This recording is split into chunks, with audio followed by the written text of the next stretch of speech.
Hi all, let's have a quick recap from our video number 9 that was regarding writing first Java program till what we have covered till now till jump statements will revising quickly. So writing first Java program, you know what is Java program? It is a set of instructions written in Java language that tells computer exactly what to do. Right? If you want to print hello world, if you want to write two numbers, add two numbers, doing some calculations, then you need Java program. And in every language, we start writing code using hello world program, right? So was our first program. Here public is our access modifier, class is a keyword for writing our class. This is the first program, that is the class name, which will be same as what is our file name. Public static void main, this is the important syntax. This main method will tell JVM that you have to start executing code from here only. And hello world, this is just a print statement. We are printing hello world. Now, line by line, we have already covered that what does all those things means. You can go through them. And what is the difference between print and println? Print basically will print the output in the console in the same line. But if you give println, it will move the cursor to the next line after printing whatever is written in the bracket inside it. Then the cursor will move to next line. And again, if you are writing println after world, the cursor will move here. And if you try writing something else, it will come here. Okay. Now you all know that don't forget to use semicolon at the end of every statement. How does Java program execute? First of all, we have a source code.java file. Then using the Java C compiler or Java compiler, our source code get converted to bytecode, that is .class file got generated. And this class file is being executed on JVM, Java virtual machine, that runs over operating system, and operating system stays over hardware, right? And inside JVM, like JDK, we have seen JDK, then we have Java runtime environment, and inside that we have our Java virtual machine. Okay, and the main method, it will search for main method, and from there it will start executing the program. Okay, and finally it will give us the output. Common errors what people do, they write wrong file name, they use hello.java here, but while creating a program they won't use hello. So don't do these kind of mistake. Whatever is your file name, that should be your class name as well. And don't forget to use semicolon, and don't write wrong main syntax. Always remember to pass string arguments in main syntax. Now in next video, we have seen what is variable. Variable is just a container to store data in a memory during program execution. It is generally, if you want to store some data like int a equals to 10. What is this? This is variable. A is a variable, int is a data type, 10 is a literal, the value we are assigning here. Okay. So int is a data type, a is a variable name, and 10 is the literal or the value, and this is semicolon after every statement which we are supposed to write. Otherwise, our compiler will throw errors.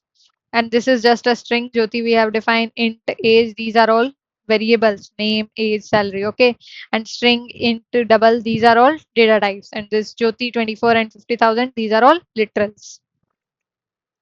And next, we'll see the variable declaration and initialization differences. If you are writing int a, this is just a declaration. And if you are writing a equals to 10, here you are initializing. And people mostly prefer to write int a equals to 10, both declaration and initialization together. Now there are three type of variables we have already covered: local, instance, and static. If you want to know about them in detail, you can go through that variable video. And naming rules are very important. Always variables should contain letters, digit, underscore, or dollar, either anything of them. But make sure it cannot start with a number. If you write one age, that is wrong. Age one is correct. You cannot use the reserved word, that is keywords, in your uh, Java program as a variable, because they are already reserved for some purpose in Java, and they are case sensitive. If you are writing small age or a capital age, both of these variables are considered as different, and spaces are not allowed.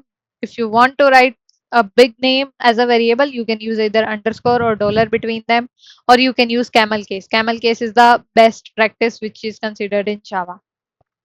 And naming conventions, this is camel case which I was saying about. Now, next topic is data types. Data types, what is data type? Data type will tell Java what kind of value a variable can store and how much is the size of the memory it will be taking and range of values that are allowed in them. Okay. Why do we need data type? So that Java needs to know how much memory to allocate and what kind of value is being stored there. That's why we need data type. There are two type of data types, primitive and non-primitive, and inside primitive we have 8 types of data types, that is byte, short, int, long, float, double, char, boolean, and these are the different sizes. And okay, only for boolean it depends on JVM what is the size, otherwise the size of others are fixed. And non-primitive we will see in later videos. We have not covered non-primitive yet. Primitive and non-primitive difference is just a simple. Primitive are built-in data types, whereas non-primitives are created by programmer and their size is not fixed. Whereas the size of primitive is always fixed, they stores actual value, whereas non-primitive store address or references. When we will see the concept of object, we'll see this. And primitive always starts with lowercase and usually non-primitive starts with uppercase. For example, int, and this string is also non-primitive. Sometimes people confuse this string with primitive. This is not primitive, this is non-primitive. String is non-primitive. Okay. Now common mistakes we have already covered. Now next is literal. Literal is just a fixed value that we directly write in a program. They means what actual value we are assigning to a variable. For example, here to age variable we are assigning 25. So 25 is a literal. Here to the name variable we are assigning Jyoti. What is this? This is literal. Okay. And why do we need literals? Literals provide those values. If we want give values to them, how we will be using them, right? And there are mainly 6 type of literal: integer, floating character, string, boolean, null. This is clear by their name. What does this integer, floating point character, string, and boolean mean? Null we'll see here. Null is basically when we are representing no value or empty references. For example, string name equals to null. Here null is a null literal, right? This is the example you can see in these are the literals which we have assigned. Okay. Now next is access modifiers. We have what is access modifiers? First is this. Access modifiers are keywords in Java used to control the visibility of a class, variable, method, and constructor. Whether the class will be visible to all the other classes or other packages, or the methods will be visible in same class or other classes also. This all things are like done with the help of access modifiers. And we have, why do we need modifiers? So that we can make our real projects effective. Because for example, if you are looking at example of ATM machine, your balance should be private but withdrawal method should be public, right? So you cannot keep everything as public. Okay, you need some private data also. So for that we have different type of access modifiers, and we have 4 type of access modifiers: public, private, protected, and default. We'll see its table, and from that it will be clear. This is the really very important table. You should learn it by heart. It's very important. So public modifier is that if you have written public either with class, method, or whatever thing is that, if you have given that them access modifier as public, so it can be accessible in same class, same package, subclasses, and other package. Everyone can access it. Okay. But if you have written a method, say if you have written a method as private, then same class can access that. Yes. Same package, even same package cannot access if you have created a method as private.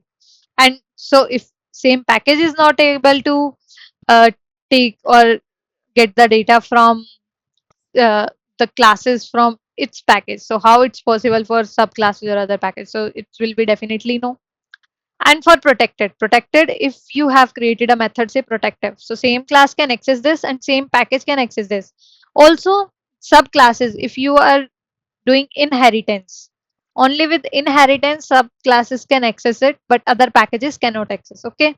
And default, if if you have given a method name, say access modifier default, then that can be accessed in same class and same package only. Without that, other packages and subclasses cannot access a default access modifier. Okay.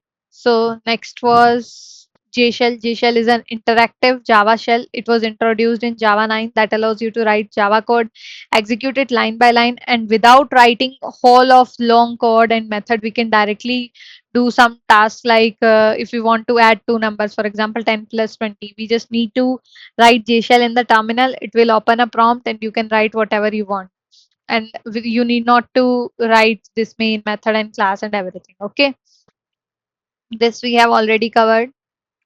Now next is operators. Operators are basically special symbols that are used to perform operations on variables and values. For example, here 10 and 20 are, this is operator and they are operands.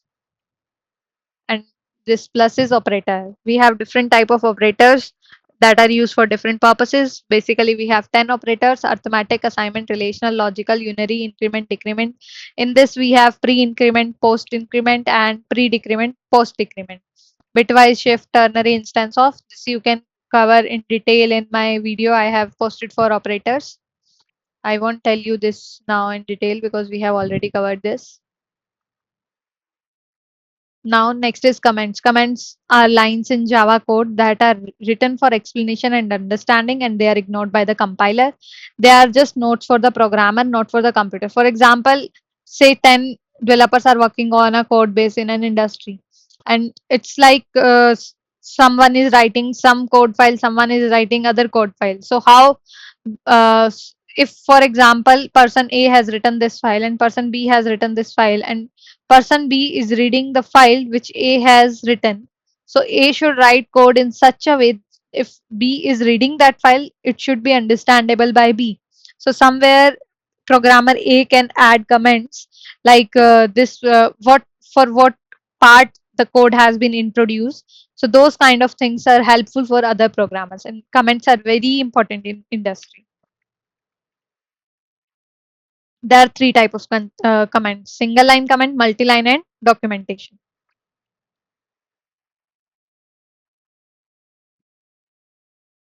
One short revision is single line comment is this, multi-line is this, and Java documentation is this way. Okay. And comments are non-executable. Statements in Java are complete instructions given to computer to perform some actions. For example, here this statement is tells the Java to store 25 literal in a data in a variable called age, which is of data type integer, right? Why do we need statement? Because they help us to store data, perform calculation, print output, make decision, repeat task, and control program flow. Type of statements we have is declaration, assignment, control, loop, jump, and conditional, right?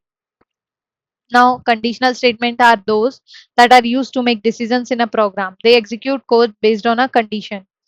Where we have five type of conditional statement: if else, if ladder, nested if, and switch. They are very important in Java.